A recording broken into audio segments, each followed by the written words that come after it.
Hey guys, welcome back. We are so sorry about the technical difficulties. I was able to, there he is. I was able to find him. He's back now. So hi Max. So how you doing? Okay. Sorry about that, everybody. I was using a computer and now I'm on my phone, so hopefully it'll work this way. All right. Well, like I said, we'll continue right on with this story and we'll just keep on going. So, all right. So, like I said, we had just talked about the starting of you finding out exactly what trans was.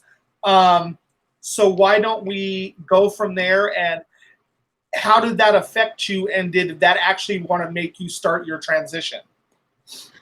I definitely think it affected me a lot. I was still away at school, so it wasn't too much of, I didn't live at home, so that part was good for that period of time. Um, I didn't really know how to go about asking for hormones or anything like that, so I just didn't because the person that I met was going through the not very good way of getting hormones through the black market, and that isn't safe, and I don't recommend that to anyone. So if you're looking to transition and you need help, let me know because I'll point you in the right direction. So, Um, yeah. so So now, pretty, sorry. go ahead. No, go ahead. Pretty much it was keeping my hair short and changing my name, and I did that a bunch of times trying to figure out the right name to go by. Um, well, some people do that. Some people find a name and right away and they go with that one. But I changed mine a bunch of times, which is neither here nor there. And some people got mad about it, but here we are It's today. So not their decision; it's yours. right. So let's talk about now. You had been partying it up in school and doing different things, and you know, you started on a drinking and doing other stuff. So, do we want to talk about the start of your addiction? Sure. So basically, it started in high school, and then I just kind of kept going with it. Once I got to school, I was away from home, and nobody was going, "Well, what did you do?" or stuff like that. So I could get away with drinking and doing other things that we do sometimes when we're younger, or even when we're not younger. But a lot of like frat parties and parties with just random people, and it was a lot of not knowing who I was and not really wanting to talk about it, just wanting to not feel after a while. At first it was fun. At first it was, oh, I'm one of the cool kids and whatever, and I thought I was so cool. And then and then it turned into, I just don't want to talk about anything and I don't want to feel. So this is what helps me not to feel. And I know that sounds kind of like sad, but it was sad. So, you know. Right. So you had already started. You were in the midst of, like I said, all the partying and doing the drugs and all that kind of stuff. And you dropped out of school. You didn't finish school, right? Right. I did not finish school. Yeah. So you moved back home, I did move back home. and this was in 2006, correct? Right. Yep. And And that's when you and your family moved to California. right. Now, where in California did you guys move? We moved to Temecula. So, Child, what's it like living in Temecula? it's for someone who is trying not to drink, it's kind of bad. Most of Temecula is bars, wineries, and partying. So it's not the best place for someone who's trying to get sober, someone who's queer, because there wasn't really much to do, and pretty much everyone there, except for like one night a month that was gay night at one of the bars, everybody was pretty closeted. So it was hard to make friends and stuff there in the beginning. So once you got there and you started, and you guys moved there, what did you start doing with it? What did you start doing? Did you start working? Did you go clubbing all the time? What did you do? So I ended up getting a job at one of the large retail chains, and that led to a lot more partying and stuff with coworkers, and led me on a path that I didn't want to go on, but I went on anyway, and got spoken to by the boss and had some choice words for her and got fired. And about a couple weeks after that, I started to learn that I really did have a problem with alcohol and drugs. And so I started going to Alcoholics Anonymous. Now, how did that work for you? It it works if you want it to work. And that's the best thing I can say. For a while, I didn't really want to be sober, so I kept going to meetings, but I would drink on occasion and stuff like that. And then I got serious about it, and a little bit later, got some time, relapsed, and it was very much. Sometimes it was for more valid reasons than others, but it was a hard time in my life, and I didn't really have a lot of friends, and most of my friends partied and drank like me, so it wasn't easy in the beginning because I was trying to get sober, and people were literally pouring alcohol down my throat. Like, that's how bad it got. So you live in Temecula. You've made some friends, and you guys decide to go down protesting in Long Beach. Oh, that's okay. So that's a little bit ahead of the game. Oh, So, okay. so back when Prop 8 was going on, um, it was a really hard time for a lot of people, but I didn't know anyone that was really protesting against Prop 8. It was like a lot of Temecula had those evil yes on 8, the yellow signs, and it just hurt my heart, being who I am and having to hide who I am a lot of the time. And then I was driving down the road in my little 2006 Dodge Neon that I love that car. And I saw some people with some signs with rainbows and glitter and like, no on 8 signs. And I was like, I have to pull over. I need to meet these people. And we ended up becoming pretty good friends. We ended up going to protest a bunch of times. The day after that Prop 8 happened, we went up to Long Beach and protested, and um, it ended up in um, a sit-in, and the cops barricaded us in. There was like 5,000 people there. It was Wow. an amazing experience to begin with, and people were spreading the message of love and peace, and that love conquers everything. And it was a really moving experience until the police started coming in with the riot gear and basically telling us that we have to leave or else, nothing is uh, that we're unlawfully assembling. And they had the guy that's on the microphone that was like, this is an unlawful assembly, and on and on and on. And so, like, we're trying to get out, but everybody was scattering, and I actually got arrested that night.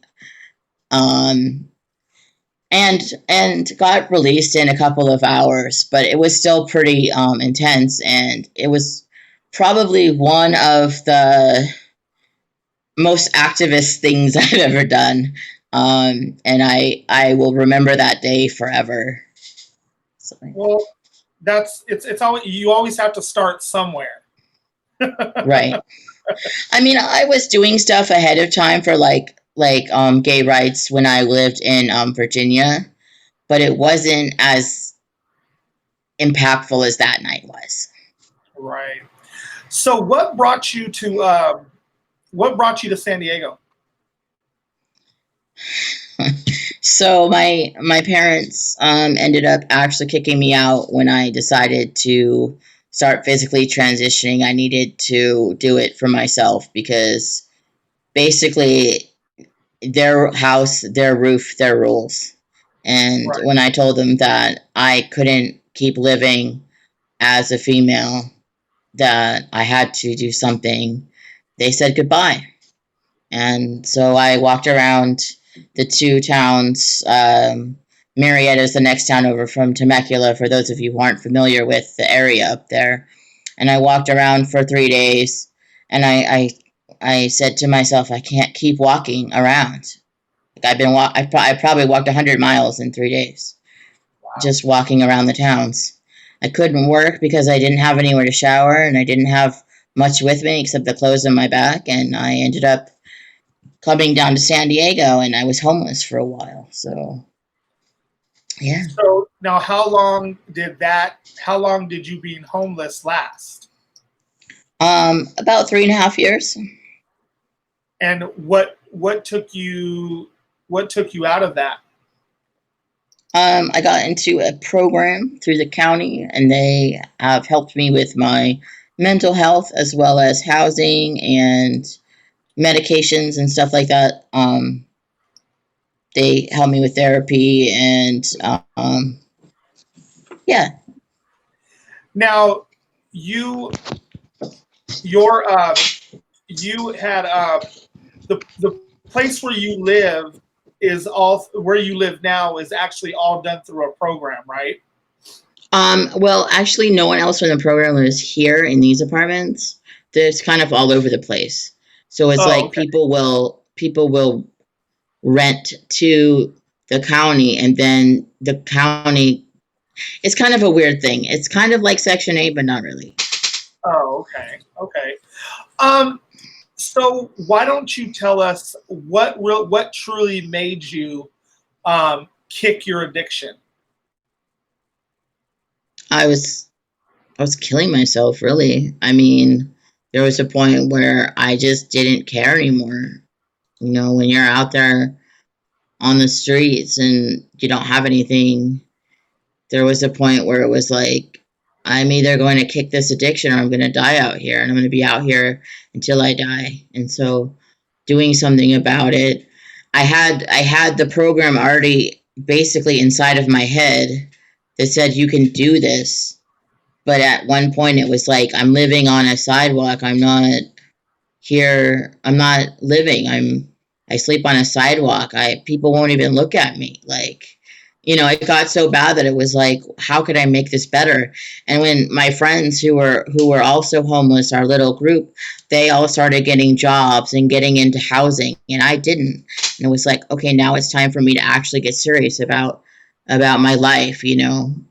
So I started So working so really. do you think if you wouldn't have done that, do you think you'd still be here?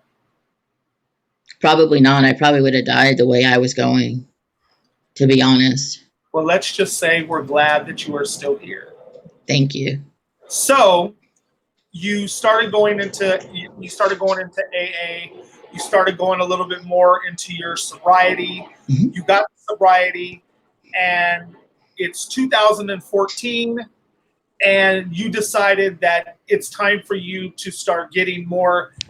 Once you got your life together, once you got your life a little bit more together, you started that you needed to, or you not needed to, you wanted to get more community involved.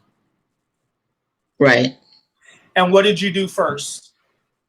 So actually, I met a couple of the Sisters of Perpetual Indulgence, and it was at a point of like, it's kind of actually an interesting story, because it was at a point of me feeling like I'm not really worth anything, and I might as well just start drinking again because I don't have any real friends. And yes, I'm in a place now, but like, and then I met a sister who is a sister now in San Francisco, and he became a really close friend of mine. He still is a friend of mine, but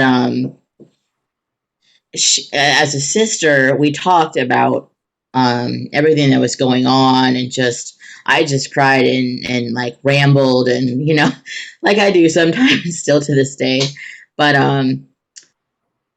he really helped me, and I thought, I want to do that for people. I want to help them like this. So I hung out with him, and I met some of the other sisters, and and got involved with them and started the process. But then about a year later, I decided that it wasn't really my thing.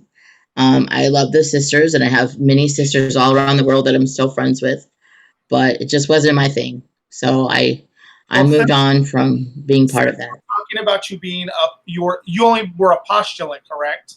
Right. I was an aspirant first, which is that you're aspiring to become a sister or a guard. And then I became a postulant, and that's as far as I went. Yeah. Well, since we're talking about that, I'm going to go ahead and pop a picture up. So let's take a look at that. I can't see your camera.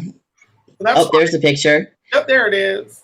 Yeah, that was actually the last sister face I ever did. Oh, that I actually love the picture. I love the colors. Yeah. And that.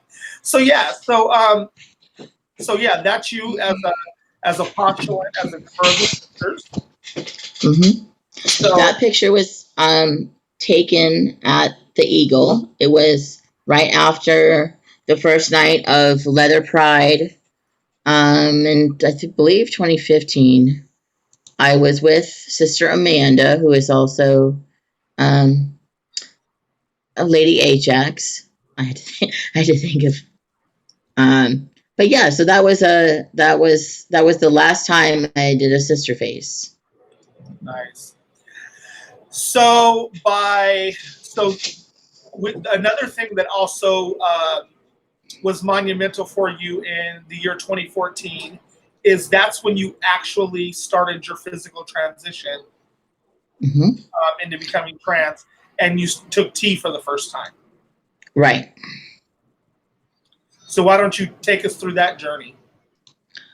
So it was a lot of hoops to begin with, because the doctor isn't just going to give you medication like that. They want to make sure that you're, they want to make sure that you really want to do this. And some people find it as hard to, like a gatekeeping kind of thing. I mean, it is a gatekeeping thing in a way, because I know who I am and I know what I want to be, but this is also something that is going to alter your body. And so you have to like know about what the side effects are, both good and bad. And they ask you to write out a 5-year plan, which used to be that you just wrote out this thing for the next 5 years of your life. And now it's a questionnaire. So Oh, wow. it changed some, because when I first started, there was something called the Harry Benjamin Standards of Care, which was a lot more invasive than what is now called the W path, which is the guidelines in order to transition. Oh, okay. Yeah. Okay. So you started T 2014. You also did your name legally changed. Yep. I started testosterone on June 13th of 2014, and I got my name and gender legally changed on December 5th of the same year. Now, is that something that you have to get signed off, or is that just something you can do? So it actually changed since then. So before, it was that you had to, I lost my chain of thought for a second. You used to have to put your name in the paper. So you used to have to say like your dead name, and then is petitioning to become your new name and all this. Well, Tony Atkins actually wrote some legislation that made it possible so that we don't have to do that anymore. So that changed right before I got my name and gender changed. And also the fact of that basically you just needed a letter from your doctor that said that you were medically transitioning in order to change your name, being trans, and gender. So you could change your name without actually starting transitioning medically, but you couldn't change your gender then. Okay. And now you can. Oh, okay. Yeah. See, ladies and gentlemen, you get all the information right here, right now.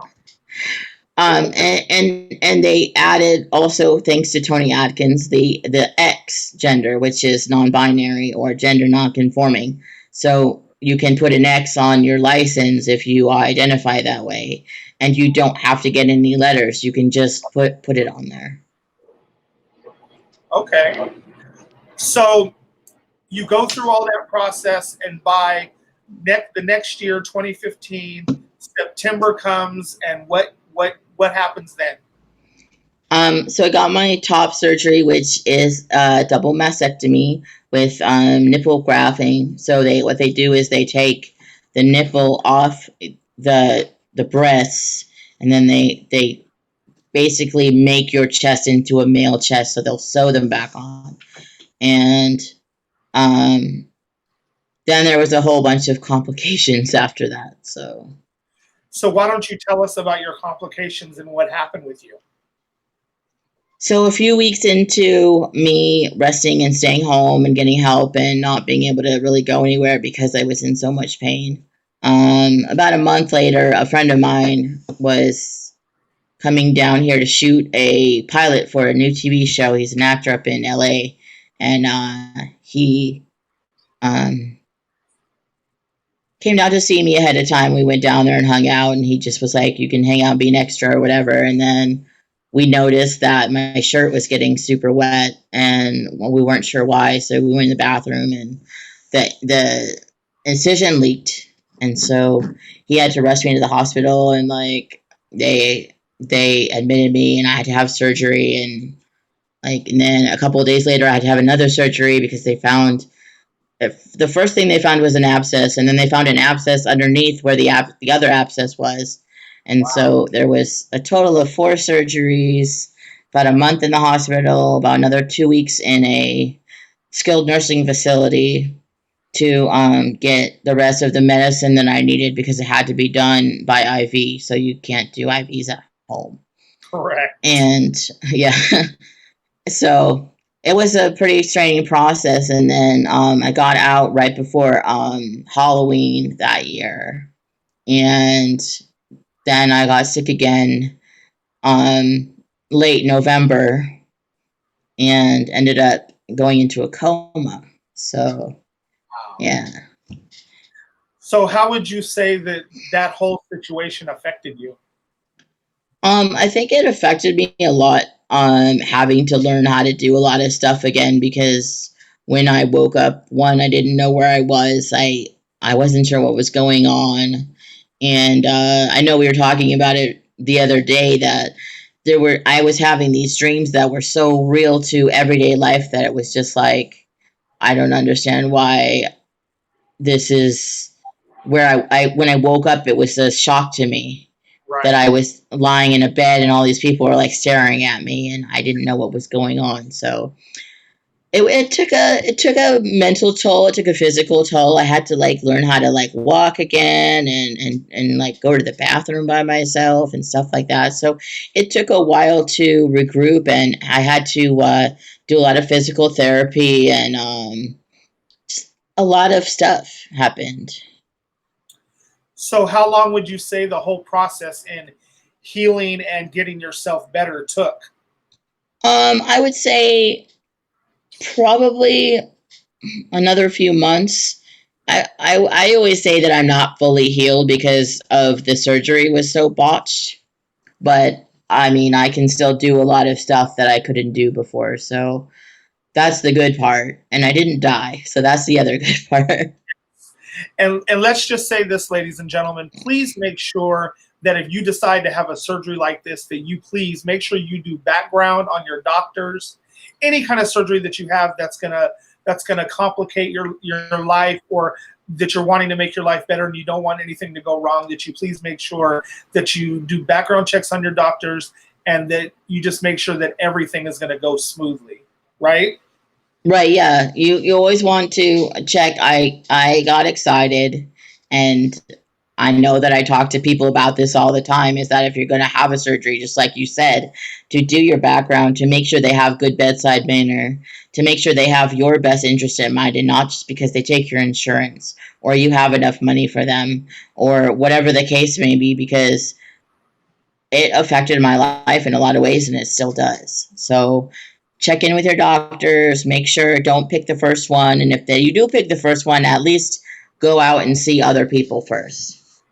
That's the best advice I could give for that. Right. All right, I just want to say hi to a couple of people. Hi, Hera, if you're still in the room. Hi, Danny. We Max and I both love you too. So we all right.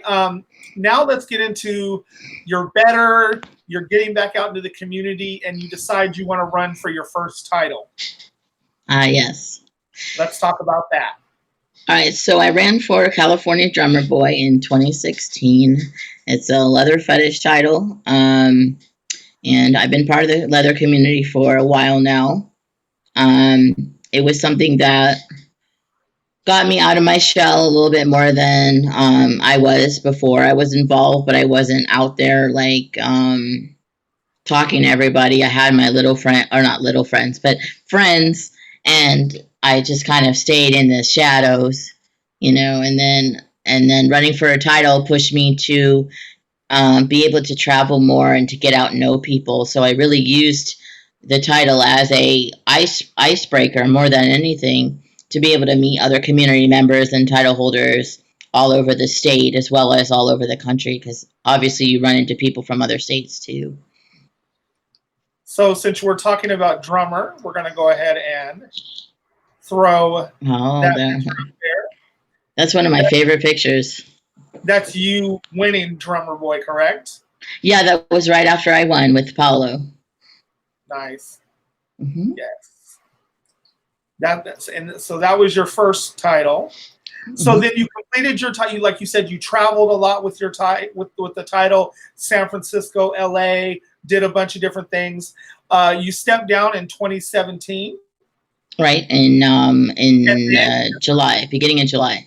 Beginning of July, but in April of 2017, you were asked, I'll say asked, to run for Prince Royale. Right. And you decided to do it, correct? Yes, I did. And you are a part of what reign? I'm a part of Reign 45 with yes, my family. The Reign 45 with Emperor Jay, Empress Angel, and your Princess Cheryl. Yep. So why don't we talk about your time as Prince Royale and talk about you and the reign with your princess? Oh, well, Cheryl and I, we had known each other before, but we didn't really know each other that well. And after we just both decided to run for Prince and Princess, and we were the only candidates, we decided to work together from the very beginning. So I know that you were a big part of our campaign and being there for us, and we both really appreciate you, as you already know. And we had other people there. We were we got really, really close. And I mean, we always checked in with each other. We talked all the time. We even hung out when we were doing court stuff. We were at Red Wing like twice a week singing karaoke, myself singing very badly, her singing well. But I still did it because I always say, and people always say, that you have to at least sing once if you're going to be silly about other people singing. So I always sing my little Radiohead. I was just getting ready to say that. Gotta sing Radiohead. That's my little song. It's my go-to song. So if you see me at karaoke and I'm singing Creep by Radiohead, don't be surprised, because that's the song I go to. And sometimes I do well and sometimes I do not so well. So, it's always a surprise. So after you step down, now how is your relationship with Reign 45 now that you are no longer reigning? After you step down, it's great. I see Jay all the time. I see Angel a lot, and I see Cheryl sometimes. We talk more than we see each other, but we're working on seeing each other more. I know every time I go to a court event, everyone's like, "Where's Cheryl? Where's Cheryl?" And so I always make sure to call her the next day and let her know that people are still thinking about her, and that you never know when we're going to show up and we're going to be dressed not the same, but the same color scheme like we did all year. We were always dressed the same, no matter where we were going. It was like usually black and some accent color, but still, it was like her and I were always together, and we always dressed the same. So we had a very tight relationship, and we still do. We just don't see each other as much anymore. So, you know. So after you stepped down as Prince Royale in 2018, um, you took a break from the community, correct? I did for a little while, yeah. Okay, why is it that you decided to take a break? Well, I mean, I was still around, but I think that taking a break after anything longer than a year is a good idea. And I was holding a title for almost 2.5 years. I had and it was just time to kind of take a step back and let the other people take over. I mean, Jessica and Steven did a great job, and that was their year. So, stepping back and taking some time for myself and being able to watch them grow and the next reign together, and just kind of not reinventing myself, but kind of welcoming myself back from now I don't have any titles and I can be a community member again and just help out when I want to and go to events when I want to and not get those phone calls all the time. I mean, I love the phone calls during my reign, but sometimes it was like, oh no, I have to be this place, and then it was like, oh, now it's over here, and so Correct. it had its moments, and just taking a little break away from everyone and just kind of being able to be, hey, I don't really feel like going out tonight and I don't really have to, so I'm not going to. And it's different when you have the title and it's your presence is needed right now at this place, so put a tie on and show up. I know exactly how that feels. So so that was 2018. 2019, we talked, and I guess you traveled a whole lot.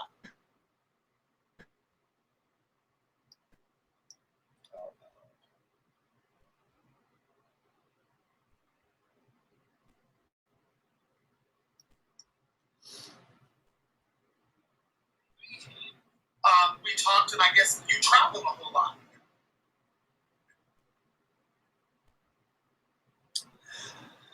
Well, I guess he froze again. I don't know what happened. Um, Maybe we can get him. Oh, there he goes. Are we back? Can you Yeah, hear me? I can hear you. Okay. Hello? I don't know what Okay. happened there, but so 2019, you traveled a lot, yeah? Yeah. Okay. Where did you go? What'd you do? I went up to San Francisco a lot. I went to LA a few times. Um, Basically going to like big events like Folsom Street Fair and Pride and stuff like that. And I've got a lot of friends up in San Francisco, so I was like going up there and spending time with people that I care about up there. And just LA is a short trip, but it's still always a fun time. Oh, exactly. All right, so we've gotten to 2019. We're heading towards the end of this interview. So I just want to ask you a couple more questions, and then we're going to get to the end. So how has life been for you during this quarantine? It's been like a roller coaster that I can't get off. It's been up and down and all around in loops, and there were times when I was all alone for days and days and days on end, and it was really hard. And then there were other days where I would have a friend of mine that would take me to the store, and we'd hang out, and we would be able to do things, just her and I. Um, but overall, after getting used to being home so much, because the people who know me know that I'm always on the go, so it was hard to just stay home. And like, I've been reading a lot more and listening to music a lot more and just kind of chilling out more than I was before, because it was like I'm always on the bus, I'm always like at Moe's or doing some kind of work or running around with it like a chicken with my head cut off, because me, I'm always out. But now being home, it's nice to be able to relax and enjoy myself a little bit more than always needing to be on the go, because there was always something to do or something going on. Right. All right, Max. Well, we're going to go ahead and end our interview here. We thank you for joining us. We have one last thing that I like to do, which is called picture association. All I'm going right. to pop some pictures up on the screen, and all I want you to do is tell me who's in the picture, where the picture was taken, and how you feel about the person in the picture. Okay? Okay. All right. We'll see what happens. So here we go. Picture number 1. Oh, it's my bestie. It's Donnie. That was us at what was the name of that place? Z Pizza. That was where my friend Cal used to be the manager. We did a couple of fundraisers for AIDS Walk when Cheryl and I were reigning there, and so that was one of the days. And I love Donnie to death. He's my best friend, and he's a wonderful community member and activist, and just all around great guy. If you don't know Donnie, get to know him. He's amazing. All right, here we go. Next one.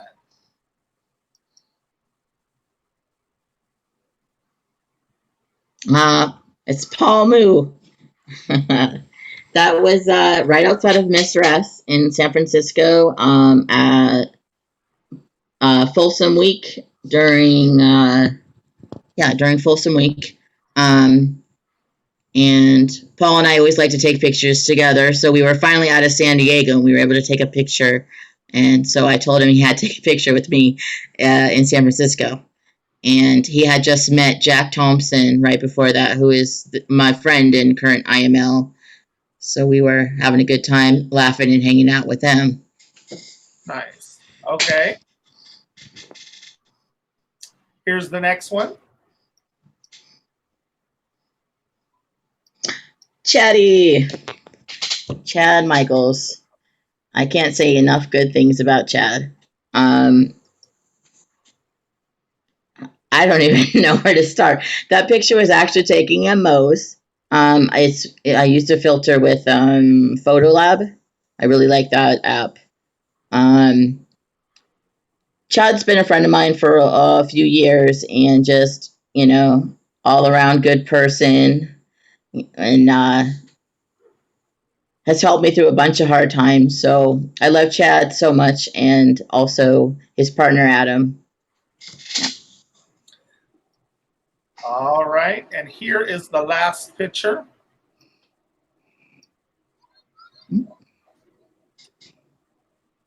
My princess, Cheryl. Yeah, that was at Easter. That was 2018. That was right out before our the end of our reign. So yeah, we reigned through 2 Easters, which was interesting. Because Easter is always on a different day, so we had to. The first one was 2 days before my birthday. We stepped up, and then Easter was like the next Sunday after that, and then it was like right before we stepped down was the last one. So we were through 2 Easters. She'll always be my princess. She'll always be my imperial wife. I love her to death. She's one of my closest friends, and I still have both of those pairs of bunny ears. All right. Okay, Max, I have one last thing that we're going to do here real quick before we go. I'm going to pop up another picture. Okay. And basically what I would like for you to do is I want you to tell yourself now, I want you to talk to your younger self and tell your young self then what about now and what not to be afraid of. Wow. Oh, my kindergarten picture. That's so cute. I guess I would say you're going to go through a lot of stuff in your life, and that you're really, really strong, and you're going to grow up to be an amazing person, and just keep going no matter what happens. You know, you're going to go through a lot, and you're a good kid, and you're going to grow up to be a great person and a great man, and just keep on trucking. That's so cute. Well, all right, Max. Thank you so much for joining us here today. I guess I will see you on the flip side, Yep. and we will maybe we'll go have a Coke one day. Yeah. We'll go have a Coke. You get a At Coke. Mo. Yes, of course. All right, Max, thank you so much. One more time, All I'd like right. to remind you guys that if you did like our interview today, please, you can donate to Venmo at Regina at Richard-Pool-9 at Max at My Venmo is at Maxtivus. So a little play on words there. right. All right, you guys, thank you so much, and bye, Max. Bye, everybody. Thanks for tuning in. All right, everybody, thank you guys for joining us. I'd like to remind you guys one more time, coming up on Saturday, July the 11th, you are invited to San Diego Imperial Court's investiture pre-show at 6:30, hosted by Season 2 Granny Pearl from AGT. And investiture itself is hosted by Emperor 47 Darnell of Wakanda. And it will be the crowning of our appointed Prince and Princess Royale. So please join us. Once again, you guys, thank you so much for joining us here today with our interview with Max Rhodes. We hope you guys have a great weekend. Please remember, everyone, wear your mask, support your local businesses, and please make sure to stay safe. My name is Regina Stiles, and I hope you guys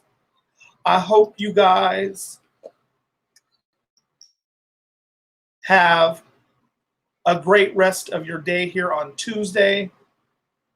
And take care of yourself. All right. All right. Goodbye, everybody.